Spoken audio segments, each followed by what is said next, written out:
Melbourne is the events capital of the nation. The crown is slipping. Well, maybe it's slipping. Does it give rise to an opportunity, say, for South Australia to maybe turn back time, as one famous singer said? And could be that we could go back to the late John Bannon and have the Grand Prix back in Adelaide. Or could it be, say, in a regional area that it could be hosted? On the Flow Morning Show, it's good to be with you, and today we take a look at a range of issues across three states, South Australia, Victoria and New South Wales, and the implications. You might be forgiven for thinking that there are elections on the way as the topical issues are discussed. And I've got Rikki Lambert with me from the Flow News 24 desk to have a look at these issues. Hi Rikki, how are you? Good, thanks. Well, in South Australia, we have a road that's being built, South Road, and we've found that with the different options available to the state government, that one option could see houses saved with an underground tunnel, but each house that is saved will be worth about $15 million.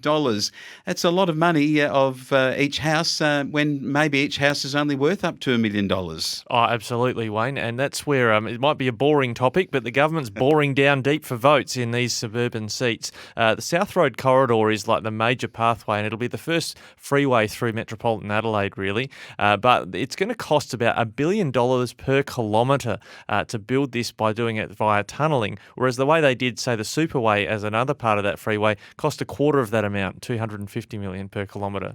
And we note that in cities like Sydney and Melbourne, we have a lot of tunnelling that has happened in order for freeway extensions to go. The Eastern Distributor in Melbourne and certainly the Eastern Freeway, the one that goes to the airport in Sydney, does have a lot of that underground tunnelling. But is it cost efficient for, say, here in South Australia for that to occur? Well, of course, there's removing bottlenecks and faster commuting times for metropolitan people, but for our regional audiences, I think they're entitled to be asking, where's the value for them in having 4 times as much spent on the road than what it would cost if the Labor plan, when they were in office, of going above ground had it been used? And that is an eye-watering figure. They're trying to make a virtue, the state government, out of saving 480 homes or maybe 1,000 votes. But in the end, that's $15 million a house to save every house in that suburban electorate.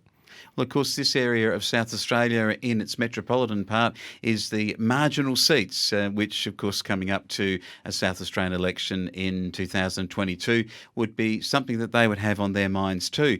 I want to move now to Victoria and the loss of the MotoGP and the Australian Grand Prix. November was scheduled for that loss.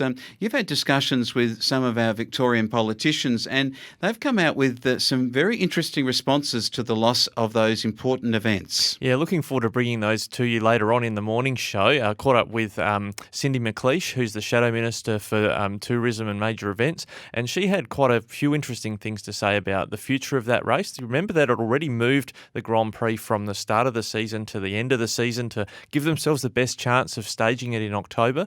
And last year, they closed down the race due to coronavirus the morning of the race while all the fans were queued up outside. So Melbourne is the events capital of the nation. The crown is slipping.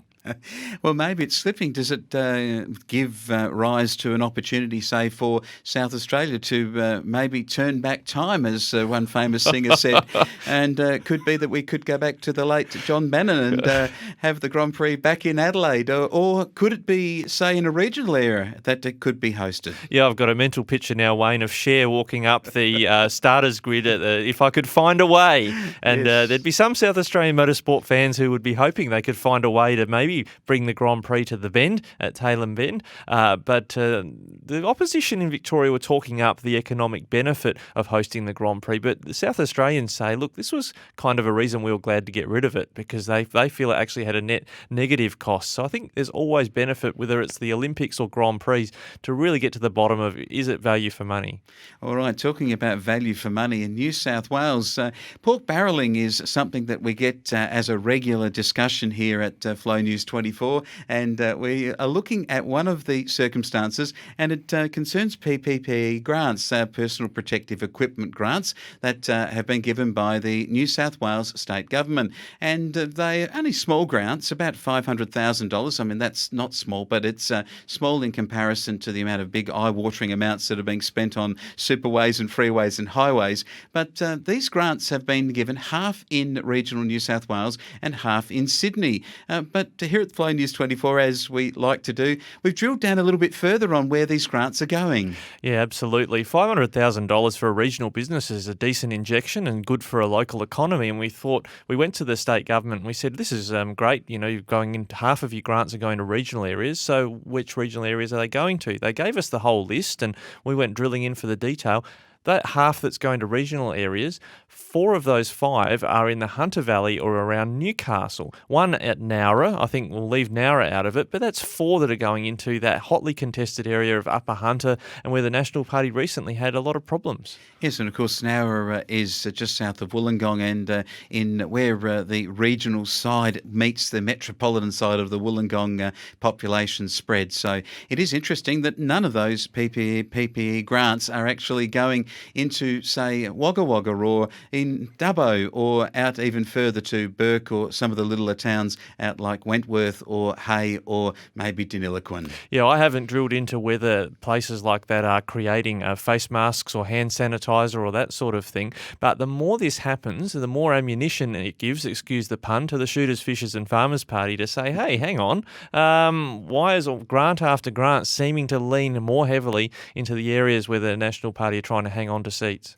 It's a very interesting topic of discussion, Rikki Lambert, here on our Flow News 24 desk. Some of the key issues that are emerging across our broadcast regions, and we look forward to your comments further on these issues as we uncover them each day here on the morning show.